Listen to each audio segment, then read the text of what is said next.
Well, I was hoping to show you this finish today,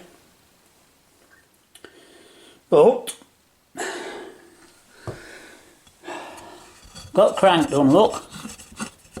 Just needs a little spacer on there and it's gone a tiny bit tight again, but it's been a bit freer than that. But maybe we can put a drop of oil on and spin it round. And I used my bit of aluminium and I've drilled it, and I've drilled the bore, and I haven't drilled the holes, the air holes yet. I'll tell you in a minute, I'll tell you how I'm going to do it, right? But I managed to find a sprilling, so I've been lucky there, and I did have these cap screws and a tap that fitted from doing my other engine the other year. I did have those.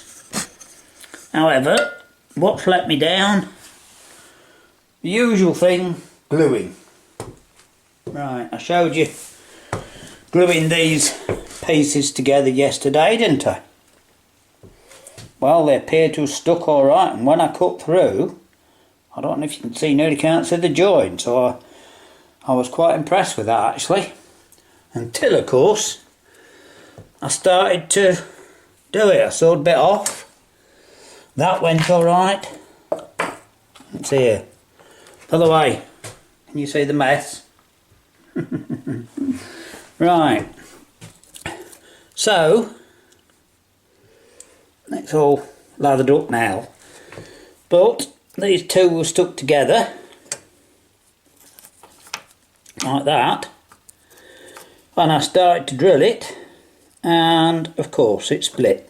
I was expecting it to be like wood glue, you know.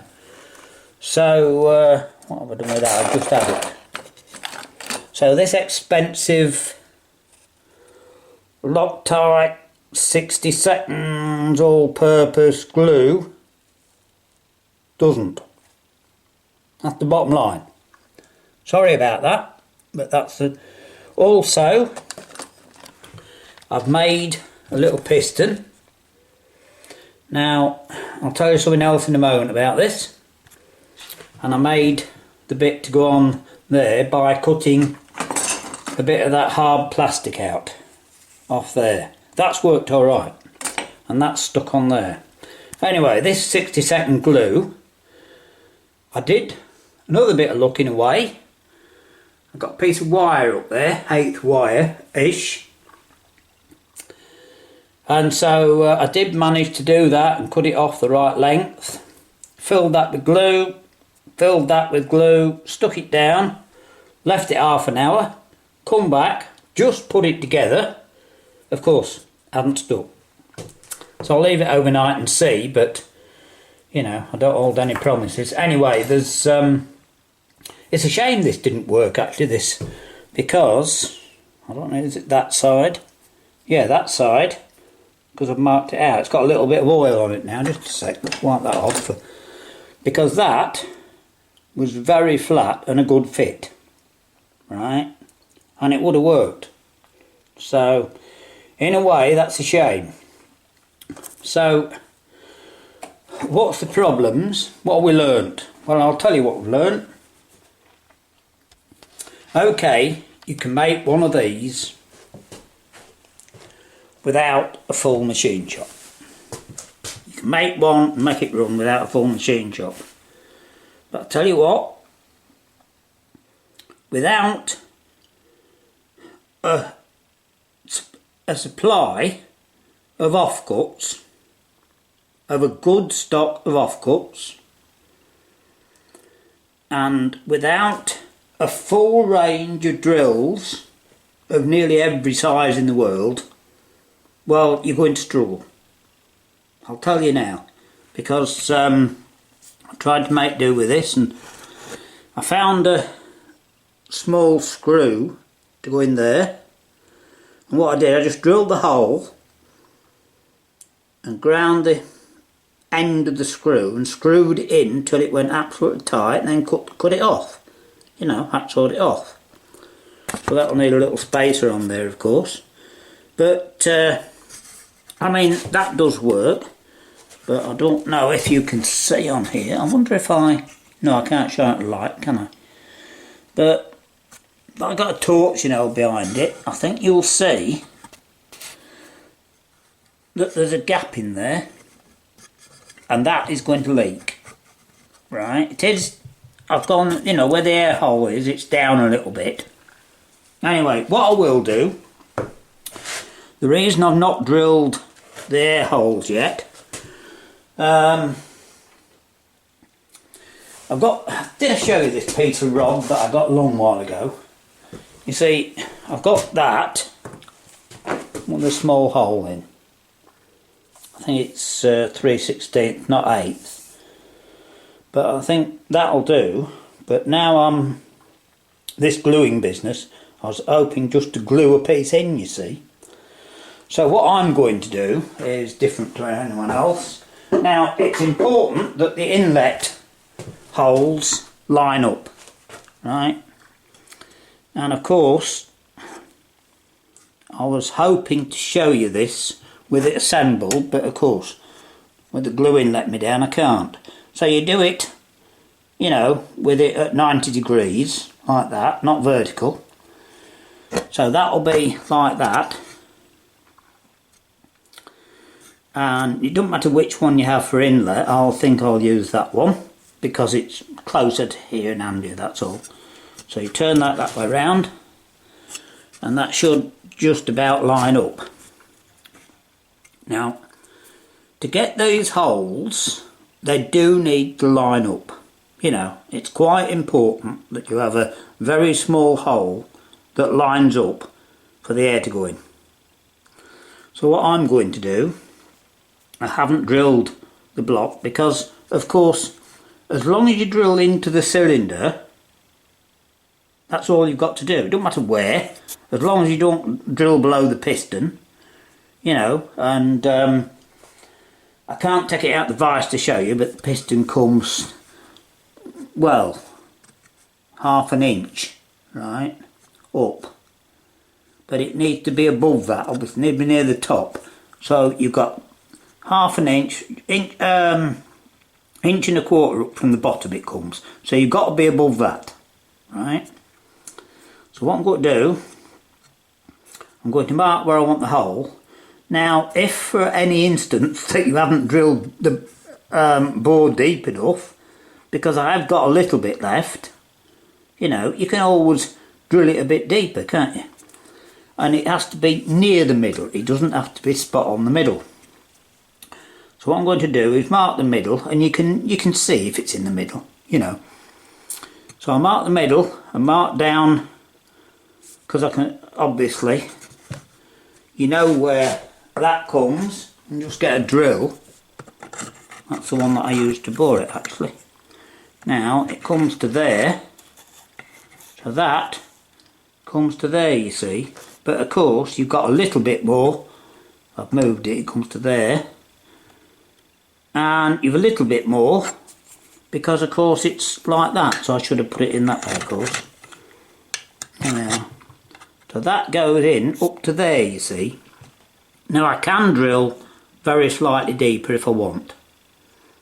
Obviously, it's about there. But with this side being lower, you know, we're getting close, you know, it's about there. So I have put a tiny mark on there, which is 3/4 inch. So that's where my inlet hole needs drilling, because that's 3/4 inch from there. So all I have to do is to mark that as near the centre as possible. I might just touch that on the belt sander so I can see it better. Mark that in the middle, so I'll know where that comes. So when I've got the piston and that in, I'll have a mark there. You know, in fact I've no even need to do that. As long as I know the alignment of the cylinder, which will be like that, when the piston's in, obviously, I'll just draw a line on there, and I know where it'll be in the middle, because I know the width of that. I can then draw a line down, and I know where it wants to come because I've already, if you can see there, I've already put a mark there. So all I have to do is go across from that mark where the two do, drill a hole, drill a little hole in there. Then of course I can put the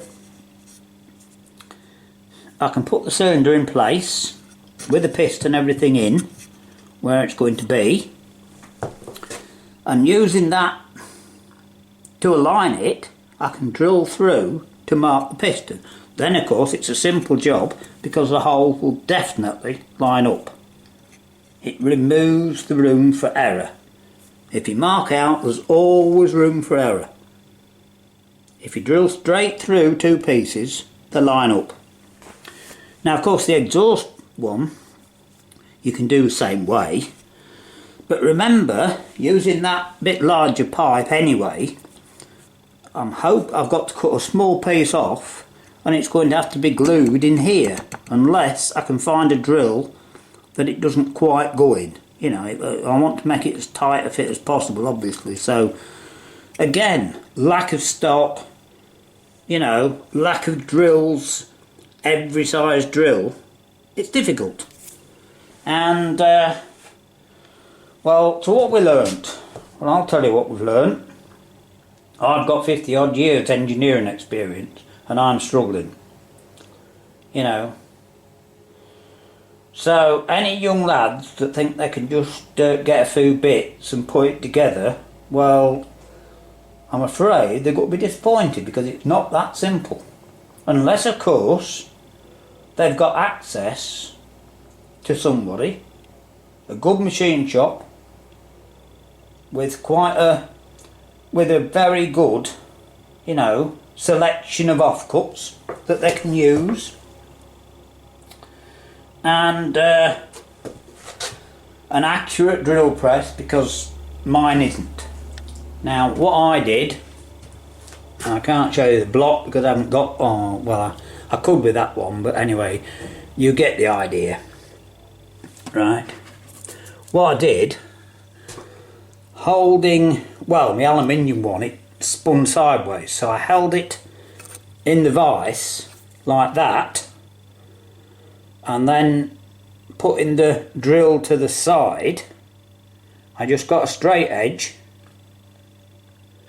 and I did it until the drill was parallel. Now it wanted the face that it sits on, because it needs to be true that way. The other way doesn't matter. If it was like that, it wouldn't make any difference, because as long as you drill the holes in the right place. But if it's not true that way, if you had it in like that for argument's sake, well, and it will do a tiny bit, the one that I've done will do a tiny bit, but you know, the con rod, shall we say, it's going to wobble like that, isn't it? Sideways. So there's another thing, you see. You need access to some good equipment and a full stock. Anyway, we've nearly done it. As I said, I was hoping today to show you it, even maybe see if it runs. It probably won't. I'll probably forget plenty of oil, because the other thing is I could not find a stock. I've got some bolts, as you've seen, but they were either too big or too small. Well, I did find a 3/8 of an inch drill, and if I can hold that clear enough, it's upside, is it upside down? Yeah, it is. Let me do it again. I just want to show you, just because I can now, that's all. But there you are, you can see it there, look. The light's glary, isn't it? You can just see it. Turn that way, no, makes it worse. Turn that way, makes it worse. Anyway, you've seen it. Right, so I had a 3/8 drill, and I found a 3/8 bolt. but it's 2 or 3 thou clearance. So, you know, it's got a leak like hell. If I got access to, you know, a £100 blooming compressor, you might get it to spin a little bit, but a load of oil around it might help us, you know, we'll see. Or even a tiny bit of tape, like a piston ring, you know, we can do something just to get it to, probably to get it to work, we'll see. Anyway, but as I say, we've more or less got it done, been on it all day. Anyway, no, we're not quite finished, but that's more or less the end of this project. I wish if that had stuck, you know, I did have it in and turning. That's what I wanted to show you today. Even though I didn't have time to finish it. So, I'm calling this the end of the project, even though it's not quite finished. You know, I've got a couple of bits to do. I've told you how to do it. And I'm not sure. There may be another one tomorrow. I'll see what happens. Depends what I can get. But what I want to do is to show you making the thick bits. You know, like the crankshaft, what we call it. You know, out of a 2p. And find some bits. And because I'll do another one. But my other one is not going to be like this. This one, I've done it quick and cheap, right? And I've actually done it as rough as I can, in a way, without going to an awful lot of trouble. So when you make yours, it'll be better than mine. I just thought that'd be amusing. Drill those holes, drill the inlet holes, and put a bit of pipe on, and see if it spins. And if it does, I'll just show you that in another video. Right. Anyway, I hope you've enjoyed this short series, even though it hasn't come to the final conclusion, but it's not too bad, is it? You know, looks alright, and that works, look, that works quite nicely. You know, we've got the spring on, and the flower wheel, and the crankshaft done. Right. Like Road King says, enough of this. See you, lads.